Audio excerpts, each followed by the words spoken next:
আজি বিশ্বকৰ্মা পূজা মই সকলো মানে সমষ্টিবাসীক বিশ্বকৰ্মা পূজাৰ শুভেচ্ছা মই জ্ঞাপন কৰিছো।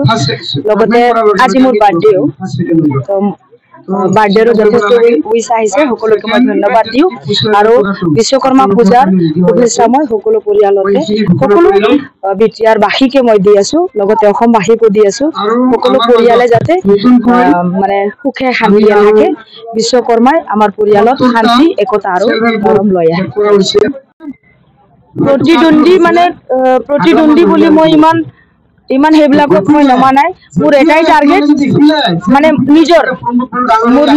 মোৰ নিজৰ মানে কেনেকৈ জিকো আৰু জিপ্ৰাই ভুৱা 33 নং ননাই চেৰফাঙৰ ৰাইজক কেনেকৈ উদ্ধাৰ কৰিব পাৰো। বিশেষ সেইখিনিয়ে কোন মোৰ কণ্টেষ্টত আছে, কোন কি কৰি আছে সেইটো মোৰ নাই। মই পাব্লিকৰ মাজত কেনেকৈ সোমাই যাওঁ, তেওঁবিলাকক মোৰ মনৰ মোৰ আত্মাৰ কথা কেনেকৈ কওঁ আৰু মোৰ সমষ্টিবাসীক মই উদ্ধাৰ কৰিব পাৰো, সেইটোৱে টাৰ্গেট। পিছফালে কোন কণ্টেষ্টত আছে কি আছে বিশেষ মই আলোচনা কৰিব টাইমো নাই। মিটিং চিটিং মাৰিয়ে 2টামান বাজি যায়, তাৰপিছত টোপনি ধৰে, সেইবিলাক আৰু কাহিনী হয়। মানে টাপটো আছে, ইমান ইজি ল'ব নালাগে।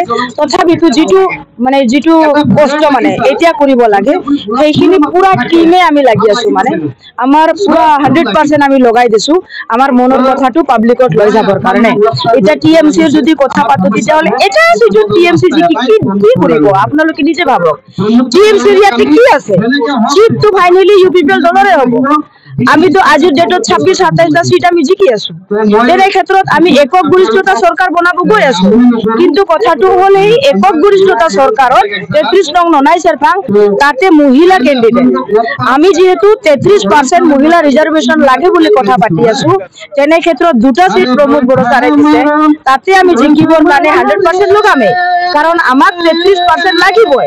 33 নহয়, আমাক 50% লাগিব। তো তেনে ক্ষেত্ৰত 2টা চিটত জিকি পালে ভাল কাম কৰিলেহে আমাৰ চৰকাৰে আমাক নাৰী সমাজক বিশ্বাস কৰিব, সেইটোৱে আমাৰ এটা চেষ্টা। আৰু বিজেপিৰ কথা হৈ গ'ল, বিজেপি দলটো মই বেয়া বুলি ক'ব নোখোজো, কিন্তু কেণ্ডিডেটক কোনো পচন্দ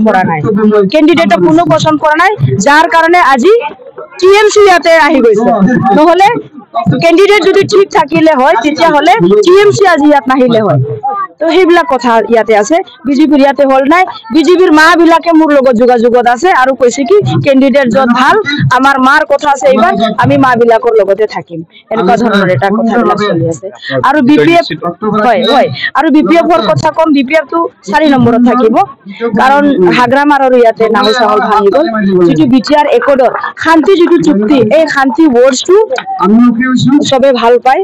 আৰু শান্তি আহিছে কাৰণে আজি মহিলা কেণ্ডিডেট 2টা সমষ্টিত, তাকো 3টা-4টালৈকে কেম্পেইন কৰি আছো। এইটোৱে হ'ল শান্তিৰ প্ৰমাণ।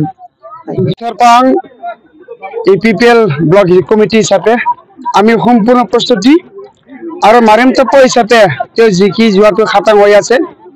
সকলো জাতি জনগোষ্ঠীয়ে, সকলো ধৰ্মাৱলম্বী ৰাইজে তেখেতক আদৰি লৈছে। আজিৰ তাৰিখত কোনো প্ৰাৰ্থীয়ে কণ্টেষ্ট কৰিব নোৱাৰি, আৰু ইয়াৰ ৰিজাল্ট যদি ল'ব লাগে আপোনালোকে 26 তাৰিখলৈকে অপেক্ষা কৰিব লাগিব। আৰু আমাৰ এই যে ননাই চেৰফাং হিচাপে 56,000 আমাৰ ভোটাৰ আছে, 56,600টা ভোট আমাৰ আছে। তাৰে আমি 50% আমি পাম। তো আমাৰ আৰু 70টা ভোট আছে, আৰু 70টা ভোটটো আমাৰ খুব মজবুত, আমাৰ পকেট ভোট আছে। আমাক যিমান যিয়ে নকওক অন্য প্ৰাৰ্থীবিলাকে, অন্য বিৰোধী দলসমূহে, কিন্তু আমি জিকি যোৱাটো আমি 100% হৈ আছো। আচ্ছা, এইটোতো ক'ব পাৰি, কিন্তু আমি কওঁ যে ব্লক কমিটি হিচাপে যিমান বাগাই নহওক, কোনোবা প্ৰধানমন্ত্ৰী আহক, আমাৰ যিখিনি পকেট ভোট আছে, সেই পকেট ভোটটো আমাৰ লৰচৰ কৰিব নোৱাৰি। কাৰণ আপোনাৰ পৰিয়ালৰ মানুহখিনিয়ে আপোনাক ভোটটো দিবই। ঠিক তেনেকৈ আমাৰ পকেট ভোট আছে, 70টা ভোটতে আমাৰ পকেট ভোটটো আছে। তো 70টা ভোটটো আমাৰ চবচে মজবুত, কোনো না কৰিব নোৱাৰে। আমি জানো আমি কিমান মজবুত হৈ আছো। তো ইয়াতে বহুত মানে বাগা আমাৰ নেতাবিলাক সমষ্টিত আহিছে। এটা ক্ষুদ্ৰ এটা মানে কাউন্সিল আৰু ক্ষুদ্ৰ এটা ননাই চেৰফাং সমষ্টি হয়। বিভিন্ন ভাষা ভাষী আমাৰ ইয়াতে লোক আছে, ক'ব গ'লে 40টা সমষ্টিৰ ভিতৰত প্ৰত্যেকটো জনগোষ্ঠী থকা আমাৰ ননী চাৰপাঙে হয়। তো আমি এইবাৰ এটাই কথা আমি কৈছোঁ আৰু আমি 100% আমি গ্যাৰাণ্টি দি ক'ব পাৰোঁ, যেহেতু এজ এ ননী চাৰপাং হিচাপে আজি আমি শান্তিত আছোঁ। যোৱা বিগত দিনত কোনো আমাৰ ইয়াতে যোৱা দিনবিলাকত আমি দেখিবলৈ পাইছিলোঁ কোনো আমি শান্তি থাকিব পৰা নাছিলে। আৰু প্ৰমোদ বড়ো ছাৰৰ নেতৃত্বত এই 5 বছৰে এজ এ ননী চাৰপাং হিচাপে আমি এইটো দেখিবলৈ পোৱা নাই সমস্যাবিলাকে। গতিকে আমি যদি ক'ব পাৰোঁ 12টা, 1টা, 3টা, 4টা আপুনি ঘূৰি ফুৰিব পাৰে, এইটো আমাৰ এটা প্ৰমাণ। আৰু লগতে ইয়াতে যেহেতু 20 বছৰৰ পিছত আমি এজন নাৰীসকলৰ মাজত মহিলাসকলৰ মাজত আমি পাবলৈ সক্ষম হৈছোঁ।